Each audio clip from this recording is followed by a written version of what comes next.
Friends, welcome back. നമ്മളിപ്പോൾ ദളിത് മൂവ്മെൻറ്റിൻ്റെ എന്താണ് Dalit movement എന്നൊക്കെ പറഞ്ഞു. ദളിത് മൂവ്മെൻറ്റും ലിറ്ററേച്ചറും തമ്മിലുള്ള കണക്ഷൻ പറഞ്ഞു. ദളിത് എന്ന് പറഞ്ഞ വേർഡ് ദിബ്ജാനി ഗാംഗുൽ എക്സ്പ്ലെയിൻ ചെയ്തു. ജ്യോതിബ ഫൂലെയുടെ കോൺട്രിബ്യൂഷൻ ഡിസ്കസ് ചെയ്തു. അദ്ദേഹത്തിൻ്റെ ഏർലി ഇൻഹിബിറ്റൻസ് തിയറി, അദ്ദേഹത്തിൻ്റെ ഒരു സത്യശോധക് സമാജ് എന്ന് പറഞ്ഞിട്ടുള്ള ഓർഗനൈസേഷൻ, ദിൻബന്ധു എന്ന് പറഞ്ഞ ന്യൂസ് പേപ്പർ, ഹിസ് കോൺട്രിബ്യൂഷൻസ്, അതൊക്കെ നമ്മൾ ഡിസ്കസ് ചെയ്തു. പിന്നെ ഡോക്ടർ അംബേദ്കറിനെ പറ്റി ഡിസ്കസ് ചെയ്തു. ഡോക്ടർ അംബേദ്കർ ഇങ്ങനെ ഒരു റേസ് തിയറിയിൽ ബിലീവ് ചെയ്തിരുന്ന he was influenced by Marxism എന്ന് പറഞ്ഞു. പിന്നെ അദ്ദേഹം ലേറ്റർ ഹി എംബ്രേസ്ഡ് ബുദ്ധിസം, അതിൻ്റെ റീസൺസ് പറഞ്ഞു. എന്തുകൊണ്ടാണ് അദ്ദേഹം ബുദ്ധിസം എംബ്രേസ് ചെയ്തതെന്ന് പറഞ്ഞു. അദ്ദേഹം മെയിൻലി ഒപ്പോസ് ചെയ്യുന്ന രണ്ട് എനിമീസ് എന്ന് പറയുന്നത് ബ്രാഹ്മണിസവും ക്യാപിറ്റലിസവും ആണെന്ന് പറഞ്ഞു. എന്താണ് ബ്രാഹ്മണിസം എന്ന് പറഞ്ഞു. പിന്നെ അദ്ദേഹം നാഷണലൈസേഷൻ ഓഫ് ലാൻഡിനെ പറ്റി ഡിസ്കസ് ചെയ്തിരുന്നു. അപ്പം അംബേദ്കർ ബുദ്ധിസം എംബ്രേസ് ചെയ്തതിൻ്റെ റീസൺസ് പറഞ്ഞു. 3 stages in the evolution of ancient Indian ഹിസ്റ്ററിനെ പറ്റി ഡിസ്കസ് ചെയ്തു. വേദിക് ഏജ് ഉണ്ട്, age of Buddhism golden phase ആണ്, age of Hindu counter revolution associated with men. പിന്നെ ബുദ്ധിസം എന്ന് പറയുന്നത് അപ്പോൾ ശരിക്കും പറഞ്ഞിട്ടുണ്ട് ആ ഒരു ഗോൾഡൻ പീരീഡിലേക്കുള്ള തിരിച്ചുപോക്കാണെന്ന് പറഞ്ഞു. അവർക്കൊരു കുറച്ച് ആ ഒരു ബുദ്ധിസത്തിലേക്ക് കടന്നു വരുന്നതിലൂടെ അവർക്ക് ബ്രാഹ്മണിസത്തിൻ്റെ ഹിസ്റ്റോറിക്കൽ റിലീജിയസ് ഫേസിനെ എല്ലാം എൻകൗണ്ടർ ചെയ്യാനുള്ള ഒരു സെൽഫ് ഐഡൻറ്റിറ്റി കിട്ടുന്നു. അപ്പം ഈ ഒരു ആ കാലഘട്ടത്തിൽ ബുദ്ധിസം എംബ്രേസ് ചെയ്ത ഒത്തിരി ദളിത്സിൻ്റെ ലിറ്ററേച്ചറുകൾ വരുന്നുണ്ട്. ആ ഒരു ലിറ്ററേച്ചറിൻ്റെ എല്ലാം ഒരു കോമൺ ആയിട്ടുള്ള ഫീച്ചർ എന്ന് പറഞ്ഞിട്ടുണ്ടെങ്കിൽ അതിലെല്ലാം അംബേദ്കറിനെ ഒരു ദൈവത്തിൻ്റെ തുല്യമായിട്ട് ഡെയിഫിക്കേഷൻ ഓഫ് അംബേദ്കർ കാണാൻ പറ്റും. And even equating their leader with ബുദ്ധയുമായിട്ടാണ് അവരുടെ അംബേദ്കറിനെ കമ്പയർ ചെയ്യുന്നത്.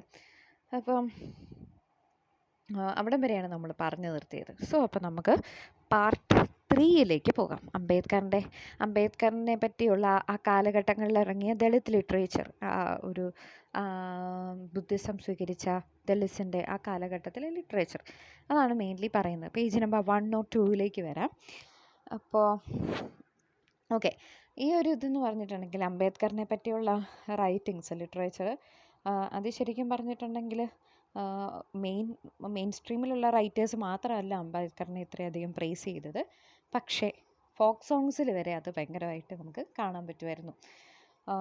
എക്സാൾട്ടേഷൻ of Ambedkar not only in the works of established writers but also in folk songs as well.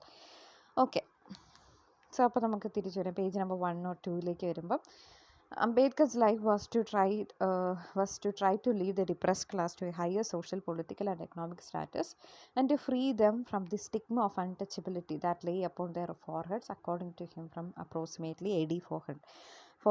എന്തുകൊണ്ടാണ് അംബേദ്കറിനെ ഇത്രയധികം എല്ലാവരും എക്സാൾട്ട് ചെയ്ത് പ്രൈസ് ചെയ്തതിൻ്റെ റീസൺ എന്ന് വെച്ചിട്ടുണ്ടെങ്കിൽ അംബേദ്കറിൻ്റെ ജീവിതത്തിൻ്റെ ഒരു മിഷൻ തന്നെ എന്തായിരുന്നു, ഈ ഡിപ്രസ്ഡ് ആയിട്ടുള്ള ക്ലാസ്സിനെ, ദളിത്സിനെ അവരുടെ ഒരു കുറേ കൂടി ഹയർ ആയിട്ടുള്ള സോഷ്യൽ, പൊളിറ്റിക്കൽ, എക്കണോമിക്കൽ സ്റ്റാറ്റസിലേക്ക് എത്തിച്ച ഒരു AD 400 തൊട്ട് ഇവരുടെ തലയിൽ, ഇവരുടെ ഫോർഹെഡിൽ അടിച്ചേൽപ്പിച്ച ആ ഒരു അൺടച്ചബിലിറ്റിയിൽ നിന്ന് അവരെ രക്ഷിച്ചത്, അവരെ കുറേ കൂടി ഒരു ഹയർ സോഷ്യൽ പൊളിറ്റിക്കൽ കണ്ടീഷനിലേക്ക് ഉയർത്തിയത് ആരാണ്? അംബേദ്കറാണ്. സോ അപ്പോൾ ഇങ്ങനെ ഈ ഒരു ഫോക്ക് സോങ്സിലും ഈ മെയിൻ സ്ട്രീം ലിറ്ററേച്ചറിൽ, ദളിത്തിലെ ലിറ്ററേച്ചറിലൊക്കെ ശരിക്കും അംബേദ്കറിനെ എക്സാൾട്ട് ചെയ്യുന്നതിൽ നമുക്ക് തെറ്റ് പറയാൻ പറ്റില്ല. It is no wonder that his community created songs about him in which he is not only treated as a folk hero but elevated even to the rank of divinity as an avatar, as incarnation of Vishnu. Even വിഷ്ണുവിൻ്റെ അവതാരമായിട്ട് പോലും കണ്ടിട്ടുണ്ട്. പക്ഷേ അതിൽ നമുക്കൊരു തെറ്റ് പറയാൻ പറ്റില്ല. ഇത്രയധികം അവരുടെ കമ്മ്യൂണിറ്റിയിലെ ഒരു നന്മയിലേക്ക് നയിച്ച ഒരാളെ ഇങ്ങനെ ഒരു ഹീറോയ്ക്കായിട്ട് കാണുന്നതിൽ, ഒരു ഡിവിനിറ്റി നേച്ചർ കൊടുക്കുന്നതിൽ നമുക്ക് തെറ്റ് പറയാൻ പറ്റില്ല. Certain new rituals relating to the changed modes of worship have also sprung up. അപ്പോൾ ഇപ്പം അറിയാം, ബ്രാഹ്മണിസത്തിനകത്ത് ഒത്തിരിയേറെ റിച്വൽസ് ഉണ്ട്. ആ റിച്വൽസ് ഒക്കെ ഇവർ ഉപേക്ഷിച്ചിട്ടാണ് ബുദ്ധിസം സ്വീകരിച്ചത്. പക്ഷേ ബുദ്ധിസത്തിലേക്ക് വന്നെങ്കിലും പുതിയ റിച്വൽസും ഇവരോടൊപ്പം തന്നെ വളർന്നു വരാൻ തുടങ്ങി. പുതിയ മോഡ്സ് ഓഫ് വർഷിപ്പും വളർന്നു വരാൻ തുടങ്ങി. കാരണം എന്താണെന്ന് വെച്ചിട്ടുണ്ടെങ്കിൽ ഇവരിപ്പോൾ കംപ്ലീറ്റ്ലി ആ ഒരു ഹിന്ദുയിസത്തിൽ നിന്ന് വിട്ടാണ് വരുന്നതെങ്കിലും അതിൻ്റെയൊക്കെ ഒരു ബാക്ക് ഡ്രോപ്സ് നമുക്ക് കാണാൻ പറ്റും. ഇപ്പം നമുക്കറിയാം, ഇവിടെ മതമാറ്റങ്ങൾ ഉണ്ടാകുമ്പോഴേ, ഇപ്പോൾ ചിലർ ക്രിസ്ത്യാനിറ്റിയിലേക്ക് കടന്നു വരാറുണ്ട്. എങ്കിലും ആ ക്രിസ്ത്യാനിറ്റിയിലേക്കൊക്കെ വരുമ്പോഴും ആ ഒരു നമ്മളായിരുന്നിരുന്ന ഒരു കൾച്ചറിൻ്റെ അല്ലെങ്കിൽ നമ്മളായിരിക്കുന്ന ഒരു പ്രാക്ടീസിൻ്റെ റിച്വൽസിൻ്റെ ഇൻഫ്ലുവൻസ് നമുക്ക് സ്റ്റിൽ പുതിയ ലൈഫിൽ നമുക്കത് കാണാൻ പറ്റും വേറൊരു ഫോമിൽ. ഇപ്പോൾ ഈ വേളാങ്കണ്ണിയിലൊക്കെ പറയുകയാണെങ്കിൽ വേളാങ്കണ്ണിയിലൊക്കെ ഞാനിപ്പോൾ ഒരു ക്രിസ്ത്യൻ ആസ്പെക്റ്റ് പറയുന്നതേ ഉള്ളൂ. വേളാങ്കണ്ണിയിലൊക്കെ ആണെങ്കിൽ മാതാവ് മെയിൻലി വേളാങ്കണ്ണിയിൽ ഒരു തീർത്ഥാടന കേന്ദ്രമാണല്ലോ. അപ്പോൾ അവിടെ മാതാവിനിങ്ങനെ സാരി ഉടുപ്പിക്കുന്ന ഒരു ചടങ്ങുണ്ട്, പട്ടുസാരി ഉടുപ്പിക്കുന്ന ഒരു ചടങ്ങ്. ശരിക്കും പറഞ്ഞാൽ ഹിന്ദു റിച്വലിലും അങ്ങനെ ഒരു ചടങ്ങുണ്ടല്ലോ, ദേവീനെ പട്ടുസാരി ഉടുപ്പിക്കുന്ന, പുതിയ പട്ട് ഉടുപ്പിക്കുന്ന ഒരു ചടങ്ങൊക്കെ ഉണ്ട്. അപ്പം ശരിക്കും പറഞ്ഞാൽ ക്രിസ്ത്യാനിറ്റിയിലേക്ക് കടന്നു വന്നെങ്കിലും ആ പഴയ റിച്വൽസൊക്കെ ഫോളോ ചെയ്യുന്നുണ്ട്. ആ ഹിന്ദുയിസത്തിൻ്റെ റിച്വൽസൊക്കെ മറ്റൊരു രീതിയിൽ ക്രിസ്ത്യാനിറ്റിയിലേക്ക് കടന്നു വന്നവർ ഫോളോ ചെയ്യുന്നുണ്ട്. അപ്പോൾ അതുപോലെ തന്നെയാണ് ഇവിടെ. അവർ ബുദ്ധിസത്തിലേക്ക് കടന്നു വന്നെങ്കിലും അവരെ ഓൾഡർ വേസ് ഓഫ് ലിവിങ്ങിൻ്റെ കുറച്ച് ട്രേസസ് ഇപ്പോഴും ഉണ്ട്. അപ്പോൾ അതുകൊണ്ട് തന്നെ പുതിയ പുതിയ റിച്വൽസൊക്കെ വരാൻ തുടങ്ങി. The fact is, despite Ambedkar's specific exhortation against worship of godheads, rituals and belief in supernatural agencies, the people could not contain their admiration, bordering on worship of the leader who has helped them cast off their feeling of inferiority, who has infused into them a consciousness of their worth. അപ്പം Ambedkar strictly godheads, rituals അതൊന്നും പാടില്ല, അല്ലെങ്കിൽ super natural ഏജൻസീസിലൊന്നും believe ചെയ്യാൻ പാടില്ലെന്ന് പറയുമ്പോഴും ഈ അംബേദ്കറിനോടുള്ള ആ ഒരു സ്നേഹം, അംബേദ്കറിനോടുള്ള ആ ഒരു അഡ്മിറേഷൻ ഒതുക്കി നിർത്താൻ, അല്ലെങ്കിൽ അത് എന്താ പറയുക, ഒന്ന് കണ്ടെയ്ൻ ചെയ്യാൻ ഈ സാധാരണ ദളിത്സിന് സാധിക്കുന്നില്ല. കാരണം അവർക്ക് അത്രയധികം വാല്യുബിൾ ആയിട്ടുള്ള അവരുടെ ജീവിതത്തിൽ ഏറ്റവും അധികം അവരെ ആ ഒരു ഇൻഫീരിയോറിറ്റി കോംപ്ലക്സിൽ നിന്നും കാസ്റ്റ് ഓഫ് ചെയ്ത് അവരെ ഉയർത്തെഴുന്നേൽപ്പിച്ച ഒരാളാണ്. സോ അപ്പം അവർ സ്വാഭാവികമായിട്ടും അംബേദ്കറിനെ വർഷിപ്പ് ചെയ്യാനുള്ളൊരു ടെൻഡൻസി കാണിച്ചു. Temples have come up with the images of the Buddha and Ambedkar along with the celebration of their birth anniversaries. There also has been a proliferation of devotional songs dedicated to them. അപ്പോൾ ഒത്തിരി devotional songs ഒക്കെ വരികയാണ്. അപ്പോൾ അത്തരത്തിലുള്ളൊരു പോയമാണ് Bhima everywhere എന്ന് പറഞ്ഞിട്ടുള്ള poem. അപ്പോൾ അത് ഞാൻ ചുമ്മാ ഒന്ന് വായിക്കാം, വെറുതെ ഒന്ന് വായിക്കുന്നതേ ഉള്ളൂ. അത് കഴിഞ്ഞിട്ട് ഞാൻ എക്സ്പ്ലെയിൻ ചെയ്യാം. Bhima is overhead, Bhima is beneath, Bhima is in front, Bhima is behind. Oh my friend, nothing is here without him. He is everywhere, he is everywhere. He was protective shade for the Dalits, for whom Baba labored. He is in the breath of the poor, he is in their tears, he is in their hearts, he is in the temples of their minds. Oh my friend, nothing is here without him. He is everywhere, he is everywhere. He wrote Mother India's constitution. He put the Ashokan wheel on the tricolored flag. He is in the knowledge of the Pandits, he is in the law of the lawyers. He is eternal in this world. He is in the history of Bharat.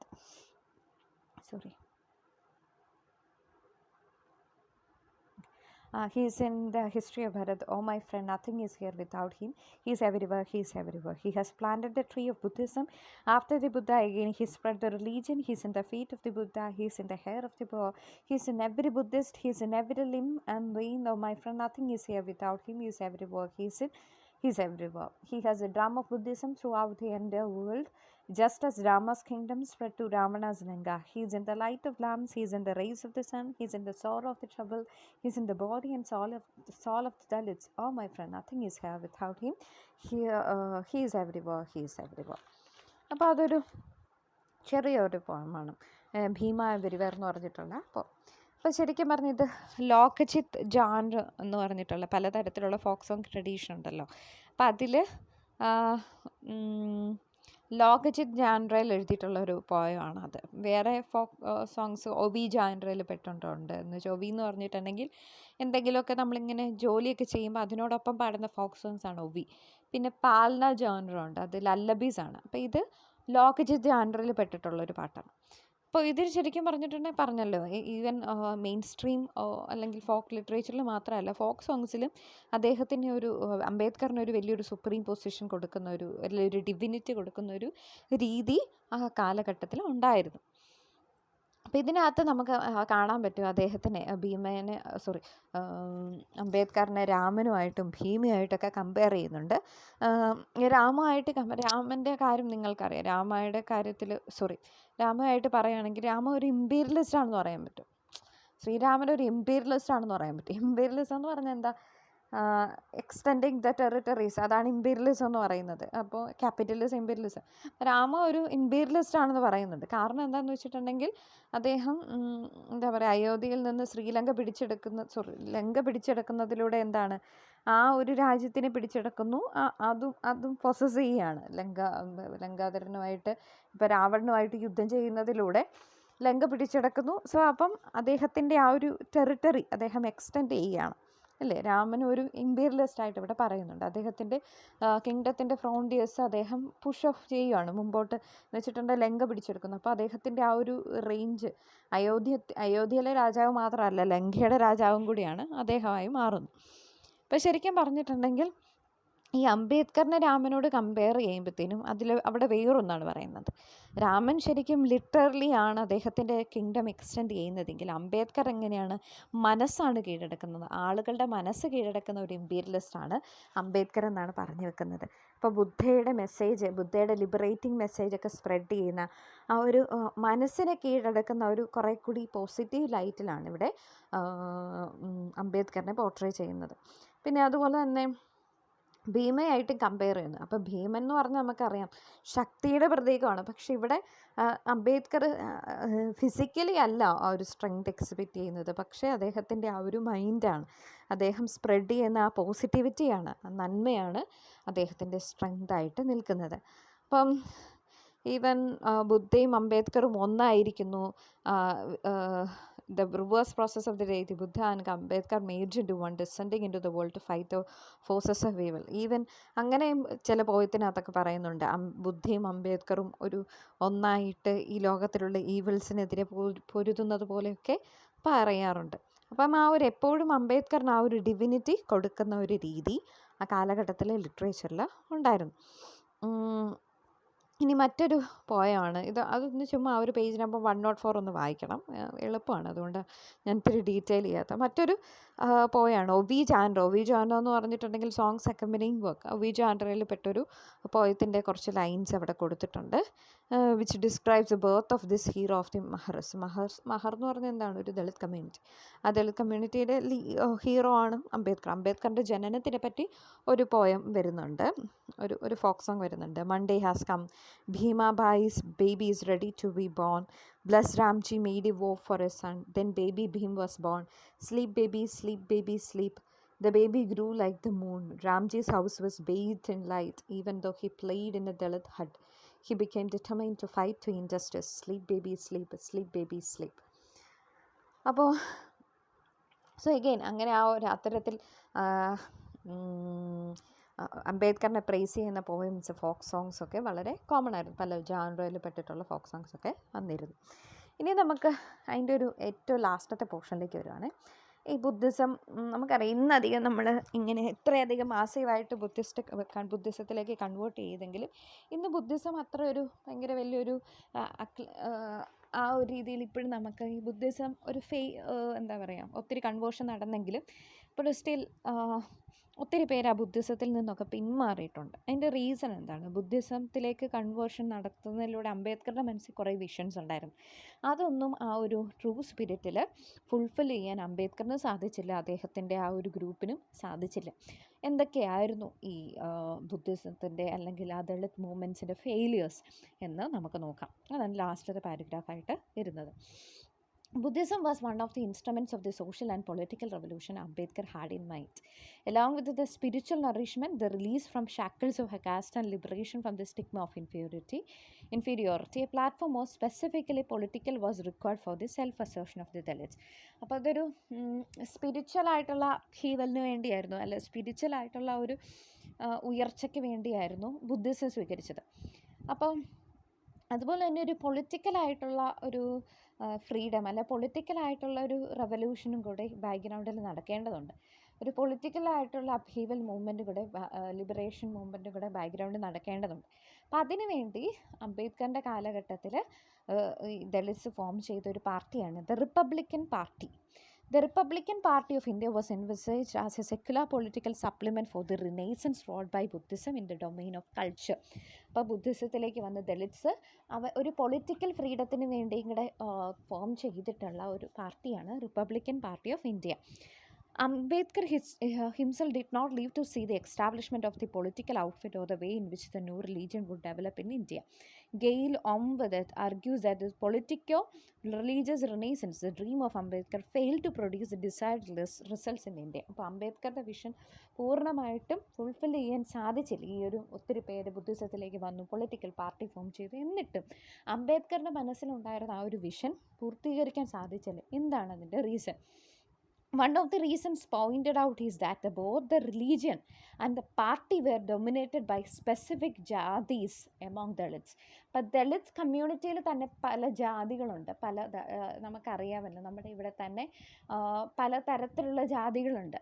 ഇപ്പോൾ lower ക്ലാസ്സിലേക്ക് വരുമ്പോൾ അപ്പോൾ അവർ തമ്മിൽ ചില ജാതിയിൽ ചില ഇതിൽ നമ്മളിപ്പം SC എടുക്കുമ്പോൾ ചിലവർ കുറച്ചുകൂടെ ഒരു പ്രൊമിനൻസിയിലേക്ക് വരാൻ സാധ്യതയുണ്ട്. അപ്പോൾ അങ്ങനെ ആ ഒരു ജാതിയുടെ പേരിലുള്ള സ്ട്രഗിൾസ് കോമൺ ആയിരുന്നു. അപ്പോൾ അതുകൊണ്ട് തന്നെ ആ ജാതിയുടെ ഒരു ഇഷ്യൂസ് വന്നതുകൊണ്ട് തന്നെ ആ ഒരു അംബേദ്കർ വിചാരിച്ചതുപോലെ ഒരു ട്രൂ ആയിട്ട് അതിൻ്റെ ഒരു കൃത്യമായിട്ടുള്ള ഒരു വിഷനിലേക്ക് എത്താൻ സാധിച്ചില്ല. ഈ പാർട്ടിക്കും സാധിച്ചില്ല. ആ ഒരു ബുദ്ധിസത്തിലേക്ക് വന്നതുകൊണ്ട് ആ ബുദ്ധിസം എന്ന് പറഞ്ഞ റിലീജിയനും സാധിച്ചില്ല. However, Buddhism did succeed in creating new awareness among the oppressed classes, although it did not have much impact on the social identity of the converts. The Republican Party did build up a substantial base in Uttar Pradesh under the leadership of Dadasaheb Gaikwad. Its period was 1956 to 1965, aimed at gaining access to forest lands and common lands for cultivating by Dalits. അപ്പം ഈ Republican party ഏറ്റവും കൂടുതൽ strong hold ആയത് ഉത്തർപ്രദേശിലാണ് 1956 to 1965. കുറച്ചൊക്കെ achievements നേടാൻ അവർക്ക് സാധിച്ചു. കുറച്ച് ഫോറസ്റ്റ് ലാൻഡ്സുകളൊക്കെ, കോമൺ ലാൻഡ്സൊക്കെ കൾട്ടിവേഷന് വേണ്ടി ദളിത്സിന് ദളിത്സിന് വേണ്ടി ഉപയോഗിക്കുന്ന രീതിയിൽ അങ്ങനെയുള്ള പൊളിറ്റിക്കൽ മൂവ്മെൻറ്റ്സ് ഒക്കെ നടന്നു. എന്ന് വെച്ചിട്ടുണ്ടെങ്കിൽ കുറേ ഫോറസ്റ്റ് ലാൻഡ്സും കോമൺ ലാൻഡ്സൊക്കെ ദളിത്സിന് കിട്ടി. This period represented the heyday of the party. Decline began to set in because of the instability of the alliance formed with other parties. അപ്പോൾ ഈ റിപ്പബ്ലിക്കൻ പാർട്ടി ഡിക്ലൈൻ ചെയ്യാനുള്ള വലിയ റീസൺ എന്താണെന്ന് വെച്ചാൽ നമുക്കറിയാം, ഒരു ഇങ്ങനെയുള്ള ചെറിയ പാർട്ടീസിന് ഒറ്റയ്ക്ക് ഐസൊലേറ്റ് ചെയ്ത് നിന്നുകൊണ്ട്, സിംഗിളായിട്ട് നിന്നുകൊണ്ട് എന്തെങ്കിലും വലിയ വലിയ കാര്യങ്ങൾ നേടുക എന്നുള്ളത് പോസിബിൾ അല്ല. അപ്പം മിക്കപ്പോഴും എന്താണ്, ഇങ്ങനെയുള്ള ചെറിയ പാർട്ടീസ് മറ്റ് പാർട്ടീസുമായിട്ട് ഇങ്ങനെ അലൈൻ ചെയ്തിട്ട്, അതായത് സിമിലർ ഒപ്പീനിയൻ ഉള്ള അല്ലെ സിമിലർ വ്യൂ പോയിൻ്റ് ഹോൾഡ് ചെയ്യുന്നവർ മിക്കപ്പോഴും അലയൻസിൽ ഒന്നിച്ച് വരാറുണ്ട്. പക്ഷേ ഈ പാർട്ടിക്ക് അങ്ങനെ മറ്റുള്ളവരുമായിട്ട് അലയൻസ് ഫോം ചെയ്യാനൊന്നും സാധിച്ചില്ല. Thus, even in Maharashtra, the center of Ambedkar's efforts, say Amdvat, the Dalit movement remained confined within the boundaries of Jadi. അപ്പം അങ്ങനെ ഈവൻ മഹാരാഷ്ട്ര, അംബേദ്കറിൻ്റെ ഏറ്റവും ഇൻഫ്ലുവൻസ് ഉള്ള സ്ഥലത്ത് വരെ ആ ഒരു സിസ്റ്റം, ആ ഒരു ബുദ്ധിസവും ആ ഒരു റിപ്പബ്ലിക്കൻ പാർട്ടിയൊക്കെ ഒരു ഫെയിലിയറിലേക്ക് പോയി. കാരണം ആ ഒരു ജാതി സിസ്റ്റം തന്നെയാണ് അതിൻ്റെ റീസൺ. ഓക്കെ, അപ്പം നമുക്ക് അത്രയേ ഉള്ളൂ. ഇനി അടുത്ത നമ്മൾ ദളിത് മൂവ്മെൻറ്റിലേക്കാണ്, അത് അടുത്ത ഒരിതായിട്ട് പോവാം. Thank you.